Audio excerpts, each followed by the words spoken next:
Oui, oui, installe-toi confortablement, on va en parler, bien sûr qu'on va en parler.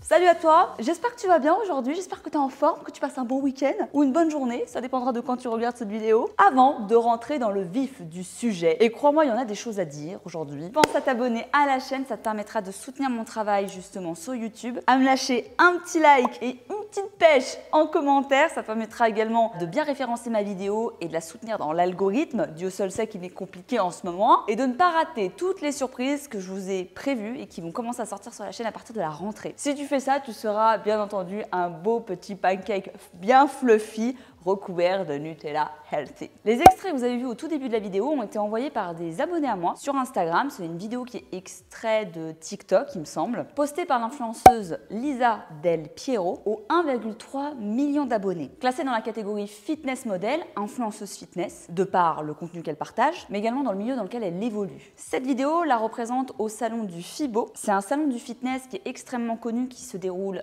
en Allemagne. C'est un rendez-vous incontournable dans le milieu du fitness et du body. Vous y retrouvez les marques de compléments, les plus grosses enseignes d'équipementiers de sport, toutes les marques qui travaillent ou qui fournissent également des athlètes de fitness ou en tout cas qui gravitent dans ces milieux-là, les marques de cours collectifs, de salles de sport, bref, tout cet environnement-là. C'est d'ailleurs un des plus gros salons d'Europe et qui, depuis maintenant à peu près 8 ans, s'ouvre au milieu des influenceurs qui sont de plus en plus conviés sur les stands des partenaires pour venir rencontrer leurs fans. C'est l'occasion ou jamais pour la plupart des followers de découvrir leur idole en vrai, de prendre une photo avec eux ou avec elles en se rendant justement sur certains stands appartenant à certaines marques, etc. C'est comme ça que ça fonctionne. Il y a plein d'avantages et pour les marques, c'est une incroyable visibilité. Pour le salon, ça fait venir un public absolument colossal et tout nouveau, en dehors, on va dire, du côté un peu professionnel qu'avaient ces salons avant. On en avait aussi un en France qui était le salon du body fitness qui était à Paris, qui a énormément marché dans les années 2016 à 2019. Aujourd'hui, c'est un salon qui marche beaucoup moins bien. Il y a eu le Covid qui est passé par là, donc il y a des éditions qui ne se sont pas faites. Et surtout, il y a certains sponsors qui n'ont pas renouvelé leur stand, ce qui fait que certains influenceurs, dont je fais partie, n'ont pas renouvelé leur présence au fur et à mesure des années. Il est évident que tu vas pas te pointer au salon comme ça si tu n'as pas de stand. Déjà pour des questions de sécurité et puis parfois pour des questions d'image. Donc par exemple, pendant des années, MyProtein s'est présenté au salon du FIBO ou même à d'autres salons à travers le monde. Je crois qu'ils sont encore très présents au FIBO justement parce que ça marche encore toujours très fort là-bas. Là où il y a eu vraiment un essoufflement un petit peu dans le salon du body fitness de Paris. Pour la petite histoire, à la base, les premières personnalités qui ont été invitées au sein des salons, en dehors des professionnels du métier, c'était les athlètes de compétition. C'était les premiers à pouvoir porter justement au niveau de leur notoriété, que ce soit dans les compétitions ou même au début des réseaux sociaux, parce que ça a été les premiers influenceurs qui ont explosé, c'était principalement des athlètes de compétition qui montaient sur scène, des professionnels du body ou en tout cas qui y participaient. C'est eux qui permettaient justement de faire la pub des marques de compléments alimentaires avant que justement ça s'ouvre à des profils plutôt proches du mien, c'est-à-dire des gens plus lambda, qui ne sont pas, on va dire, des athlètes professionnels et qui sont simplement pratiquants. On l'a vu dans pas mal de feed stories, notamment celle de Michelle Lewin, un peu plus, parce que c'est le profil le plus body que j'ai fait jusqu'à présent de ma série. Il faut comprendre qu'à l'époque, c'était un milieu qui était très élitiste, qui était très basé sur le physique, sur qui avait des médailles. Ceux qui explosaient sur les réseaux sociaux, c'était ceux qui avaient justement remporté des grosses compétitions à forte popularité et à gros prestige. Donc c'était les seuls qui pouvaient mettre en avant les marques de compléments, les sponsors de vêtements, etc. vers les années 2010. Avec l'avènement des réseaux sociaux et l'arrivée de nouveaux influenceurs, on va dire issus du peuple, clairement, qui ne sont pas des athlètes professionnels, qui sont des monsieur, madame, tout le monde passionnés ou voilà, tout simplement des pratiquantes régulières, débarqués sur les réseaux sociaux, qu'on va appeler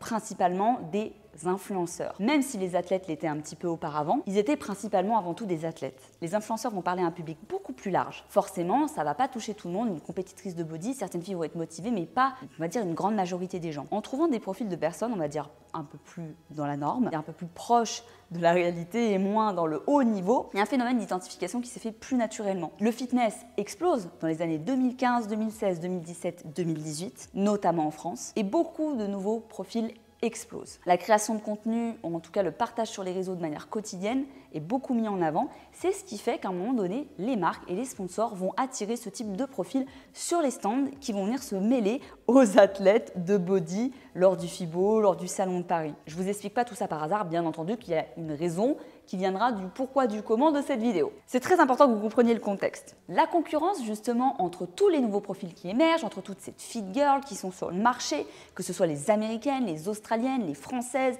les anglaises, les allemandes, les espagnoles, bref, même le marché asiatique qui comporte énormément de profils incroyables et très connus. Tous ces profils qui finalement font exactement la même chose aujourd'hui, notamment depuis 2020, finalement depuis l'explosion avec le Covid. Comment se démarquer? Là où simplement la présence sur les réseaux ne suffit plus, où un beau physique même de compétition ne suffit plus. La réponse, elle est simple et finalement c'est quelque chose qui n'est pas si nouveau que ça, mais qui est beaucoup plus connu ou en tout cas on en parle plus aujourd'hui, c'est de sortir vraiment avec des profils, des shapes exceptionnels hors normes. Et pour avoir des profils hors normes, en dehors de la génétique, en dehors de l'entraînement et de, on va dire, la régularité des efforts personnels et de la rigueur, on va tomber rapidement dans ce que j'appelle le traficage. Alors avant de poursuivre, je vais faire une aparté. On va parler dans cette vidéo de chirurgie, on va parler aussi de dopage, de plein de choses qui se déroulent un petit peu dans les coulisses du fitness, que j'ai appris, que j'ai découvert avec les années. Maintenant, ça fait plus de 10 ans que je suis dans ce milieu, 10 ans que j'évolue avec YouTube, 10 ans que j'évolue avec les réseaux sociaux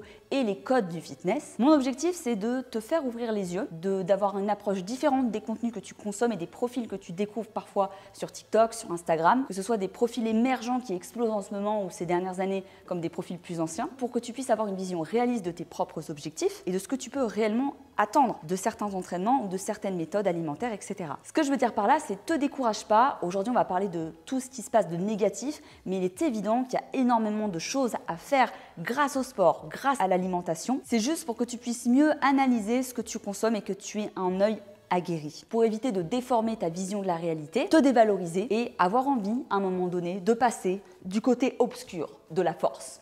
Voilà, en pensant peut-être que c'est la seule solution. Le sport régulier, la team, ça a un impact incroyable sur ton corps, sur ton humeur, sur ta confiance en toi, sur ta santé. Tout l'inverse du dopage et de la chirurgie. Si tu veux savoir comment t'entraîner et comment manger, sur ma chaîne YouTube, en accès gratuit, tu as 2 vidéos que je te recommande. La première, c'est comment calculer son métabolisme et ses besoins énergétiques pour soit après enchaîner avec une prise de masse ou une sèche, pour calculer tes ratios, etc. C'est vraiment la vidéo la plus complète et la plus à jour sur ma chaîne que je te recommande d'aller voir. La deuxième, c'est sur les erreurs qui t'empêchent de progresser. Et 90% des gens font ces 6 erreurs. Que ce soit sur le plan de l'entraînement, sur le plan alimentaire, sur des choses sur lesquelles ils ne pensent même pas porter leur attention. Donc je t'invite vraiment également à aller la voir. Tu seras sûrement surpris, je suis sûre que tu fais une à voir plusieurs de ces erreurs, c'est certain. Ce qui entraîne stagnation des résultats au ralenti, métabolisme bloqué, stabilisation des performances, etc. Je te les mettrai également dans la description de cette vidéo. Alors finalement, pourquoi est-ce qu'aujourd'hui on parle de Lisa Del Piero? En réalité, j'ai pris le cas de sa vidéo, mais ça englobe un sujet, vous l'avez compris, commence à avoir l'habitude sur ma chaîne, un sujet un peu plus global que ça. Je n'ai pas tiré sur cette jeune femme spécifiquement. Elle est un exemple flagrant, on va pas se mentir, on va appeler un chat, on va parler français, mais il y en a des centaines sur les réseaux sociaux. J'ai plein de cas de fitness girls, forcément étrangères, on va pas parler des françaises non plus parce que sinon après, j'ai pas fini, qui ont recours à des méthodes plus que douteuses. La problématique que représente cette influenceuse, elle est assez globale dans notre milieu finalement. J'ai rien contre la chirurgie en tant que telle, dès le moment qu'elle n'est pas cachée ou vendue comme le résultat de la salle de sport. Moi personnellement, je me suis fait opérer des seins, c'est pas quelque chose que je peux modifier avec le sport. Là où le booty, les abdos, le côté sec d'un physique peuvent être modifiés par le dopage, des liposuctions des abdos, des produits, oui parce que le dopage c'est pas juste prendre des muscles pour ressembler à un profil plus masculin, il y a beaucoup de types de dopage, ça peut aller dans la récupération, ça peut être dans la sèche, on va dire les BBL, les injections aux fesses, les prothèses, qui sont souvent en plus de ça bien dissimulées et après on vend des programmes fessiers. En fait moi c'est plutôt ça que je dénonce en général sur mes réseaux. La chirurgie pour corriger un complexe, quelque chose qui ne peut pas être modifiable autrement, pourquoi pas, ça c'est les choix de chacun, je l'ai fait moi-même donc je ne peux pas le juger. Ce que je n'aime pas, c'est le mensonge. C'est un peu le même principe qu'un athlète qui va te vendre son super programme pour avoir la même shape que lui et te vendre naturel 100% pur jus alors qu'on sait très bien qu'il est dopé. C'est pareil. Il y a un autre problème finalement dans ce message-là, c'est que pour accéder au rang de superstar des réseaux sociaux, à des millions d'abonnés, la richesse, la gloire, la fame, est-ce qu'il faut obligatoirement passer du côté obscur? Est-ce qu'il faut passer par un BBL? Est-ce qu'il faut s'inventer une vie? Est-ce qu'il faut s'inventer des paires? Est-ce qu'il faut absolument jouer ce jeu malsain des réseaux sociaux pour réussir? La réponse est bien sûr que non. Lors du dernier FIBO, Lisa était présente sur le stand d'un de ses sponsors, elle rencontrait sa communauté, elle a été filmée sous beaucoup d'angles différents qui laissent apparaître de manière assez évidente un BBL. Pourquoi je dis assez évident? Pour un œil non averti, on ne va pas forcément s'en rendre compte lorsqu'on a des notions un petit peu d'anatomie, d'entraînement sportif. On sait qu'il y a certaines choses qui sont possibles, qui sont proportionnelles même avec une bonne génétique pour avoir un fessier très développé. Mais lorsque vous avez des personnes qui ont des fessiers très développés par rapport à la finesse de leurs cuisses, de leurs jambes, etc. et qui se vantent d'avoir une évolution surtout à ce niveau-là qui n'est pas cohérente esthétiquement, génétiquement, morphologiquement, ça se voit et puis on sait très bien avec les expériences, avec les années à quoi ressemble un BBL. Maintenant, beaucoup de gens commencent quand même à s'en rendre compte. Là où le cas de Lisa est très intéressant par rapport par exemple à des profils d'influenceuses de télé-réalité ou de profils simplement de modèles de charme après qui sont un peu sur Mims, sur OnlyFans, qui utilisent les réseaux juste pour promouvoir un petit peu leur corps un peu hors norme et on sait plus ou moins qu'il y a de la chirurgie. Le cas de Lisa, il est assez malsain parce qu'elle pratique quand même la musculation. Elle a quand même une silhouette assez fit et elle cache justement son BBL derrière des perfs qu'elle fait sûrement aussi à côté, mais qui ne sont pas représentatifs de son physique réel. Et c'est pas la seule à avoir cette particularité dans son physique. C'est-à-dire qu'elles sont déjà des filles très entraînées, qui sont déjà des filles qui ont des très bons résultats, mais comment sortir du lot, comme je vous l'ai expliqué, en ayant cette petite chose exceptionnelle qu'on voit pas chez les autres fit girls, c'est-à-dire une petite prothèse qui va rajouter ce petit galbe incroyable sur une silhouette qui n'est pas non plus trop massive, parce que au-delà de la densité musculaire qu'on a au niveau des fessiers, c'est aussi proportionnel à notre masse grasse. Donc il y a deux choses qui rentrent en compte, soit la génétique, parce que vous savez, nous les filles, on ne stocke pas toutes de la même manière, et il y a également le taux de masse grasse qu'on a en fonction. Moi, il est évident que quand je suis en sèche, j'ai moins de fessiers que quand je suis pas en sèche, par exemple. En prise de masse, je vais avoir plus de volume fessier parce que j'ai plus de gras. C'est comme ça, c'est proportionnel. Lorsqu'on a une augmentation fessier énorme sur un profil qui se veut de plus en plus sec, c'est qu'il y a un problème à un moment donné. Mais c'est très problématique dans le sens où on a beaucoup de personnes qui ne sont pas au fait de ces codes-là, qui n'ont pas ces connaissances-là, qui n'ont pas cet œil pour déceler le vrai du faux sur les réseaux. Alors bien sûr, il y a des profils qui ont des génétiques exceptionnelles, qui ont des shapes exceptionnelles, qui vont très bien réagir à un certain type d'entraînement, donc qui vont vraiment encore plus l'exploiter, notamment des filles qui ont des bassins assez longs, étroits et qui vont avoir une sangle abdominale très peu grasse, qui vont stocker plutôt dans les cuisses et les fessiers. On peut dire merci papa, maman. Et l'entraînement, bien sûr, ça se couple avec l'entraînement. Dans le cas de Lisa, ça se voit sur les vidéos que c'est un BBL. Il y a certains fans, je sais, qui sont dans le déni, veulent dire mais non, elle s'entraîne, c'est la gym, parce que c'est son discours. Vous savez, ça me fait un peu penser au cas de Khloé Kardashian qui, comme toutes ses sœurs, ont recours, on va dire, à des chirurgies, à des lipos à outrance, à parfois des produits, des médicaments drastiques, mauvais pour la santé, qui sont détournés, comme Ozempic. Je vous en avais parlé dans cette vidéo-là. C'est voilà, c'est un traitement pour les diabétiques qui ont utilisé certaines stars pour perdre du poids extrêmement rapidement. La récente grosse perte de poids de Kim Kardashian, c'est ça. Khloé Kardashian qui se vante justement d'avoir changé ce physique dont elle a toujours été complexée par le sport, alors que oui, certes, elle doit faire du sport à côté, je pense, mais c'est couplé à énormément de chirurgie, de médecine esthétique, d'injections pour venir combler, vous savez, les creux sur les côtés, là, que les filles complexes au niveau des hanches, quand on peut avoir un léger creux, là, je vais vous mettre une photo à l'écran, je pense. Et lorsqu'on couple un profil qui paraît sportif, d'une fille qui s'entraîne très bien, qui a un haut du corps développé, etc., et bien du coup, on ne sait plus si c'est réellement ses résultats de la salle ou s'il y a le doute qui est permis sur le BBL. Je vous le dis, c'est un BBL dans tous les cas, mais justement, c'est très difficile de déceler et en fait, après, ça va vous fausser votre vision de la réalité. En soi, moi, personnellement, qu'elle fasse un BBL, je m'en tape le coquillage. Vraiment, je m'en contrefous. Elle fait ce qu'elle veut, la meuf. Le seul truc, c'est que justement, moi, à mes débuts, ces choses-là, ça m'a énormément complexée dans ma pratique sportive parce que je me disais, je ne comprends pas comment, avec tout ce que je fais, pourquoi est-ce que j'ai pas les mêmes résultats que cette personne? Est-ce que ce corps est possible? C'est le culte de certains corps qui sont totalement irréels. La meilleure chose à faire, finalement, c'est de prendre conscience de ce qu'on consomme, de comprendre qu'il y a des choses qui peuvent être justement insidieuses, un petit peu comme ça. Si la personne continue de vous inspirer, si vous aimez bien son contenu, si vous aimez bien sa personne, mais que vous avez au moins conscience de ça, au moins vous regarderez avec un œil aguerri. Ce qui arrive aussi également, c'est que parfois ces influenceuses sont bloquées dans leurs mensonges. Après des années à avoir vanté un corps qui est naturel, comment expliquer peut-être que finalement ça n'a jamais été le cas? C'est très difficile après de revenir en arrière. C'est pour ça que parfois il y a des personnalités qui ne disent même pas qu'elles se sont fait refaire les seins ou qui disent qu'elles se sont fait refaire les seins, mais elles parlent jamais de leurs fausses fesses. Clairement, j'en ai vu pas mal. J'en ai une en tête très spécifiquement, une américaine. Elle a pas l'air méchante, mais mon Dieu, à un moment donné, il faudra dire la vérité, quoi. Qui a pour conséquence souvent de matrixer justement la vision qu'ont les gens du milieu du fitness. La fit girl, comme je vous l'ai dit, pendant des années, ça a été ce profil de fille qui monte sur scène, qui représente l'élite. Comment motiver les gens si tu n'as pas un profil hors du commun? Tu n'es pas assez mince, tu n'es pas assez musclé pour donner des conseils, pour inspirer les gens. Il faut forcément que tu aies un profil surdéveloppé, notamment chez les hommes. Ce qui fait que lorsqu'on a des profils plus lambda, notamment chez les femmes, parce qu'il y a d'autres femmes qui s'identifient à autre chose que le physique, la personnalité, le parcours, etc. En fait, les mecs, ça les fait chier. On va pas se mentir. Voilà. Je vais vous confier que moi, pendant quelques années, notamment au tout début que j'étais sur les réseaux, juste avant que je rencontre Thibaut, il y a eu une période où ça a été très compliqué pour moi parce qu'à l'époque, on ne parlait pas de tout ça. J'en parle aujourd'hui sur mes réseaux avec mon audience parce que c'est des vidéos que j'aurais aimé trouver à l'époque, qu'on m'explique tout ça. On m'a comparé pendant longtemps à des profils qui ne jouaient pas dans la même cour que moi. Je n'ai pas vocation à être une athlète bikini. Alors, me demander d'avoir un profil bikini juste pour être l'emblème de je ne sais quoi sur les réseaux, grand bien vous fasse. Parce que oui, pour certains hommes, il faut être surmusclé, sursèche, surdéveloppé, avoir un physique hors norme pour être justifié d'avoir une communauté sur les réseaux. Et ils sont eux-mêmes totalement hors sol, matrixés par des profils qui n'existent pas. Il faut qu'ils retournent dans la vraie vie, aller voir les vrais gens en salle de sport, les sportives, de manière globale. Et puis en fonction des sports, on ne peut pas s'attendre à ce qu'une fille qui fasse que du fitness à la maison, elle ait le corps d'une fille qui va en salle. C'est une évidence. Mais bon, on va pas apprendre à éduquer les cons, sinon on y passerait toute la journée.